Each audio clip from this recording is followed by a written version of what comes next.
Hey guys, HeelTayler to a brand new episode of WWE Reborn on my channel. Today we're doing a pre-show match for the Raw after SummerSlam, and yeah, surprisingly Curtis Axel and Fandango have excellent chemistry.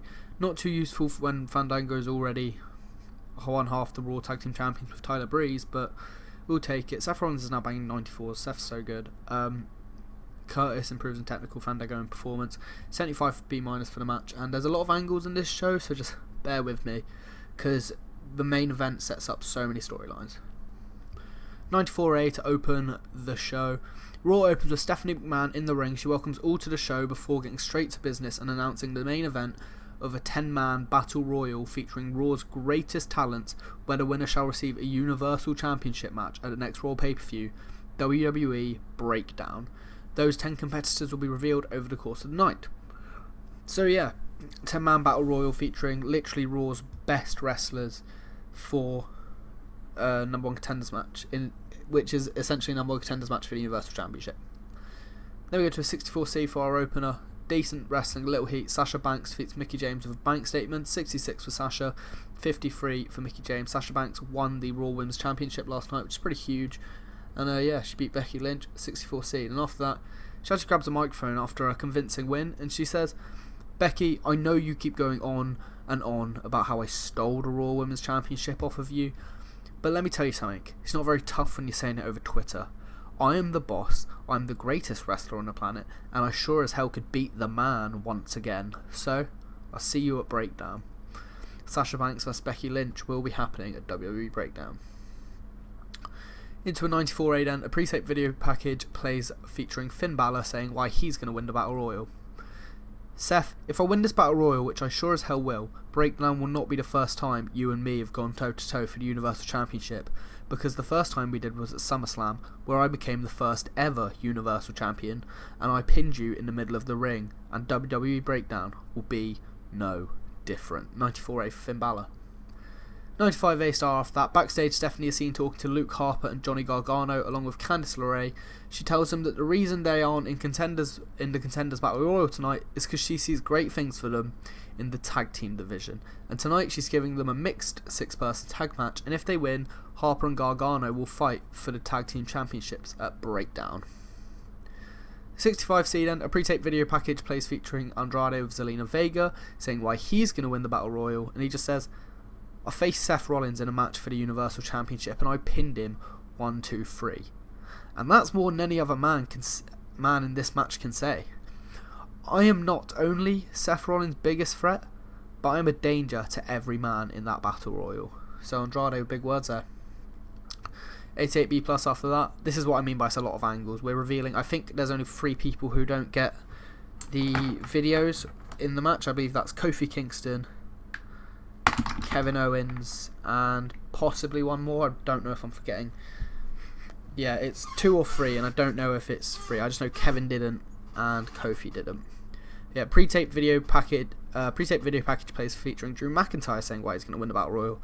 It says, "Somehow at SummerSlam, Finn Balor got the better of me, but that will never ever happen again. I've been too kind lately, and it's about time I showed you who the real Drew McIntyre is. It's about time I introduced you to the Scottish psychopath." 88B+ there. 49D+ then. Both the jobbers outscoring Matadi by quite a bit, but oh well.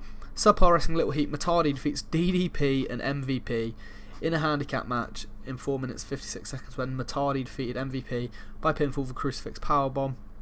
DDP was the weak link. Wait, what? Oh, Matadi got the 53. I thought that was... Oh. Fair enough. Yeah, no, I'll take that. 53 from Matadi. It's a lot better than what we've been seeing. I'll take the improvements. I like that. 49D+. Matadi's definitely getting a lot better then. 59C after that. Pre-tape video package plays featuring Chad Gable saying why he's going to win the Battle Royal. And he just says, "I'm not going to pretend I don't think I'm the underdog in this match, because I know I am. But it's not about the size of the dog in the fight. It's about the size of the fight in the dog. And this dog is full of fight. And it's high time I got an opportunity.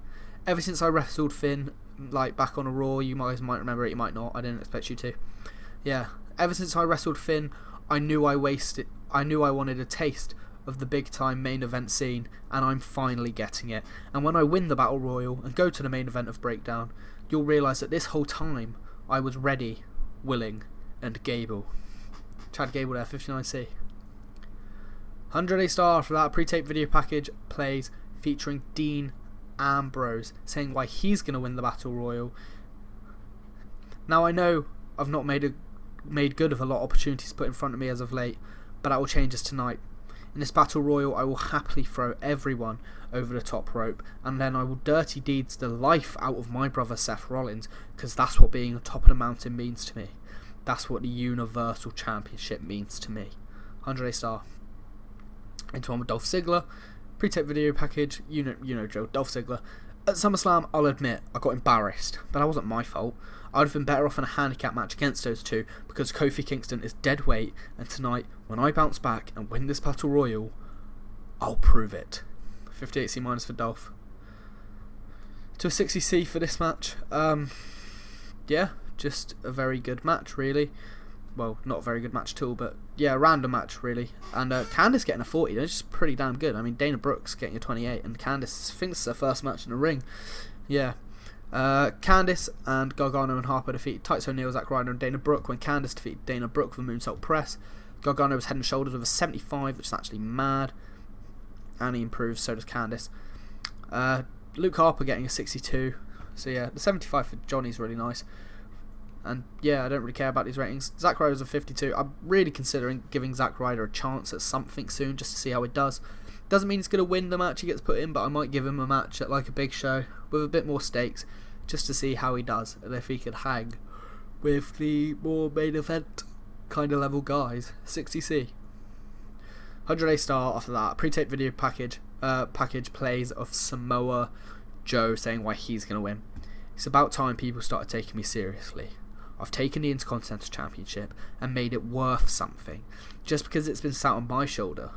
The shoulder of the Destroyer that has beaten anyone who has come in front of him, and that's exactly what I will do tonight, and come Breakdown, I'll become both the Universal and Intercontinental Champion. 100 A-star. Big fighting words there from Joe, and he's not wrong. He has made the Intercontinental Championship a lot more of something than it was when it was with Finn, or when it was with... Was it just Finn? Finn beat Lashley, yeah, and Joe beat Finn. So yeah. To a 98 A-star. He invented the new catchphrase. Okay. AJ Styles then. I think this is the last one before the match. He just says, SummerSlam was a bump in the road on my path to defeating Seth Rollins and winning the Universal Championship.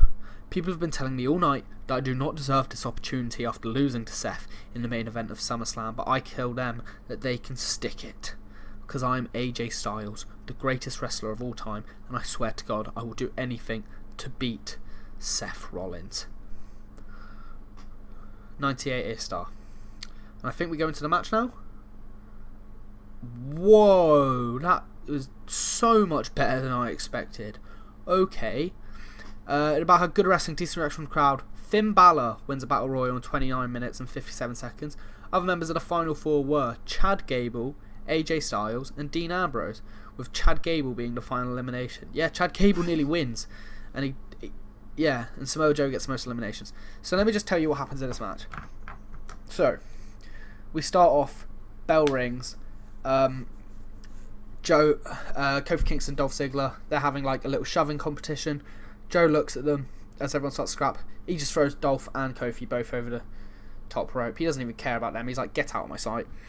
And I think that's the only real important thing that happens. I'd say Drew or Kevin, one of them could throw out the other, and then Joe will throw out the other one, which will make 3 eliminations for Joe, and that would leave Joe, Finn,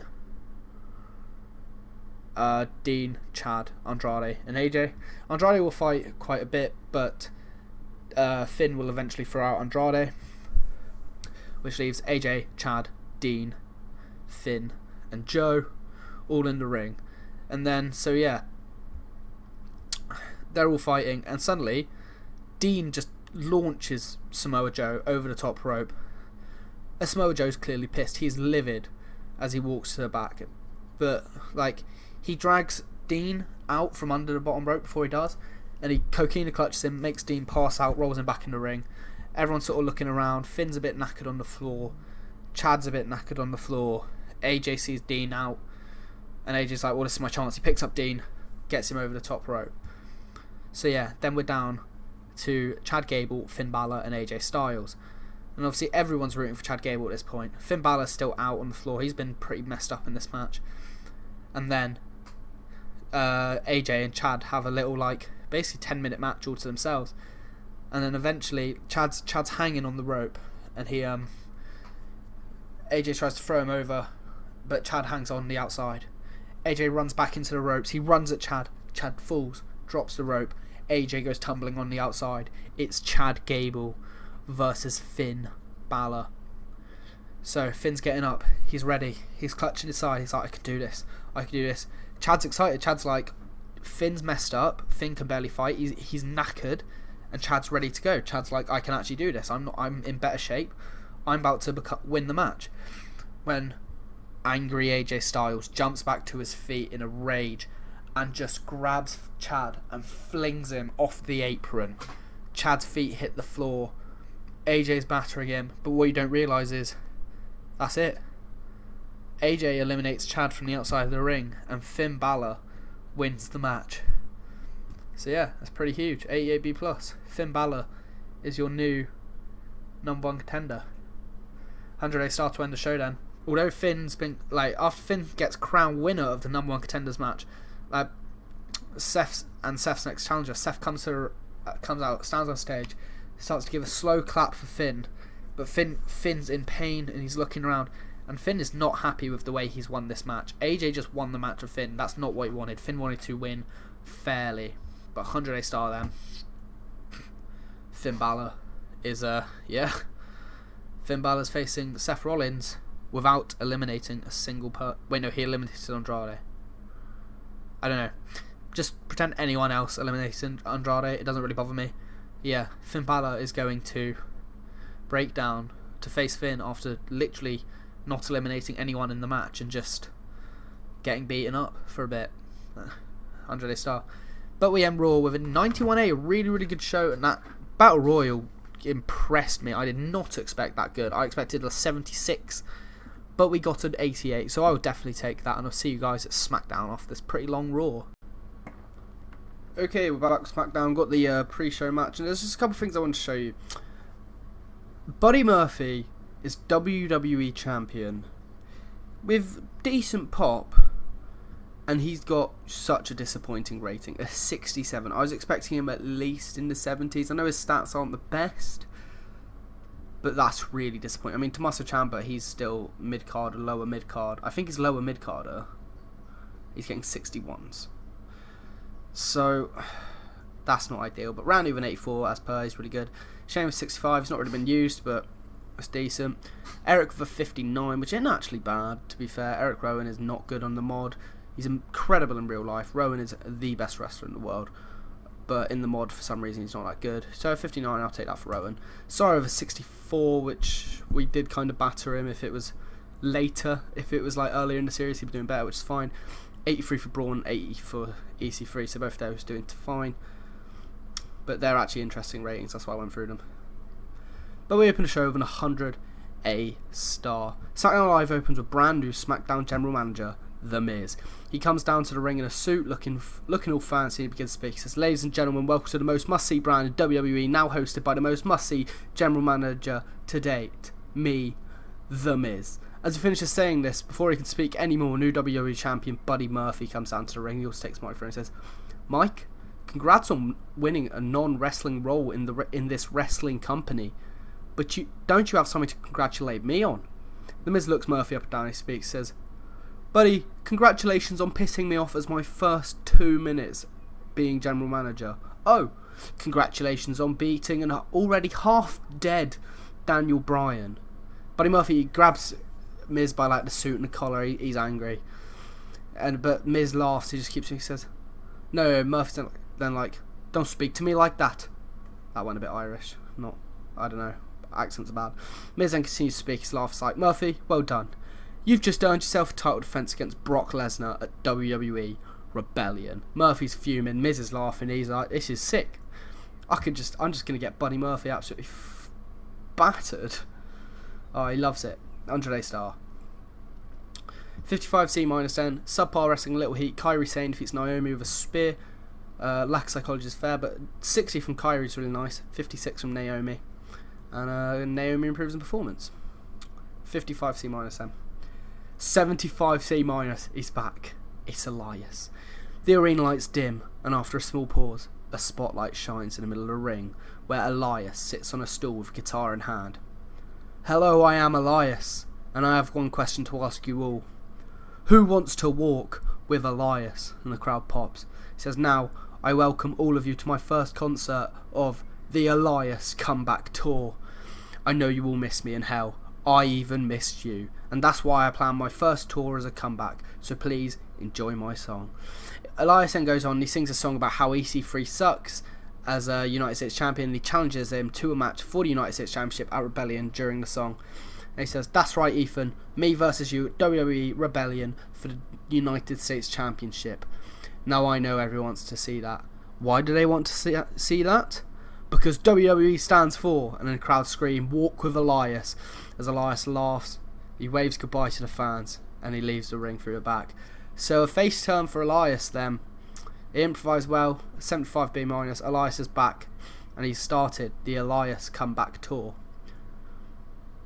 77B then. I just wanted to give, there was a couple people on the show I just wanted to give a win, to be honest, and these guys impressed, especially Bobby Roode. Yeah, decent match. That's wrong.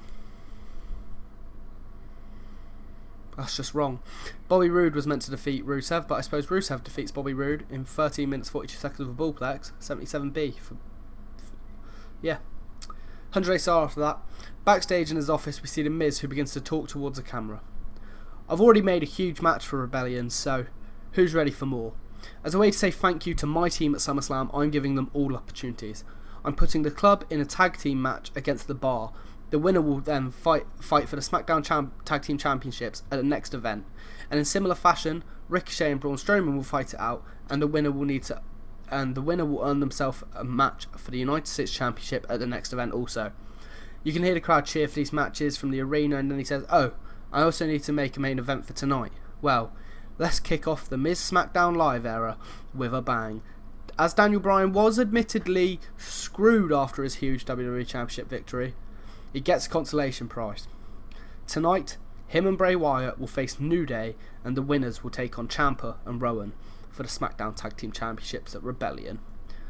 So yeah, 100 A-star there, lots of matches made. So at Rebellion we currently have Buddy Murphy vs Brock Lesnar for WWE Championship, the Club versus the Bar in a SmackDown Tag Team Championships number contender, and Ricochet versus Braun Strowman in a United States Championship number contenders. 100 A-star. 72B- then. This match wasn't actually as good as Roode and Rusev, but I suppose Rusev did a lot better than Shelton Benjamin, so it makes sense. Not much heat, decent wrestling. Nakamura defeats Shelton Benjamin with a cross arm lock. 72B-. 59C after that. Backstage, Natalia is with Renee Young, who asks her, it just says to her, Natty, since you lost to Asuka, you really haven't done much on SmackDown. Can you explain why? Natty gives her a funny look. She's like, oh, no need to ask me a question like that. But she just says, wrong place, wrong time. But that all changes tonight. Kairi Sane, I want you at Rebellion. She then drops the microphone, she walks away. 59C. And wow, a surprisingly really good match. But I suppose Daniel Bryan and Bray are really good, aren't they? Good wrestling, a decent reaction from the crowd. The Planet's champions defeat New Day in 22 minutes and 29 seconds, where Bray Wyatt defeats Xavier Woods with an Abigail and knee combination. So I imagine that's like Bray Wyatt grabs him like in the far corner for his sister Abigail. He says it to Woods, pulls him down, sees Bryan behind him. He swings Xavier up and just launches him like proper massive force, flinging him into Daniel, who's running the other way, and hits the flying knee. And it's like such a massive connection because Bray's shoved him into it, and it's a pretty nasty move, but quite simple as well. And yeah, that's their new tag team finisher that I made. 84B+, which is a surprisingly good match. I was expecting like a 78 at best. Oh, a new comeback spot. After their convincing win, Daniel Bryan takes a microphone and says, Ciampa, Rowan, I may have lost my WWE Championship, but Bray and I are still the planet's champions, and we are the next SmackDown Tag Team Champions. 100-day star there for Daniel and Bray. And in the show of 98, really good Raw and SmackDown this week. Miz as GM clearly is a pretty good thing. He's banging out hundreds, and we like that. I did this because I had not much for The Miz in terms of in-ring, so I thought keep The Miz on the show because I love him that much. I think this would be a really, really good role for him, and he'd be really entertaining. So yeah, for now, The Miz is your SmackDown General Manager. Yeah, I'll see you guys at 205 Live.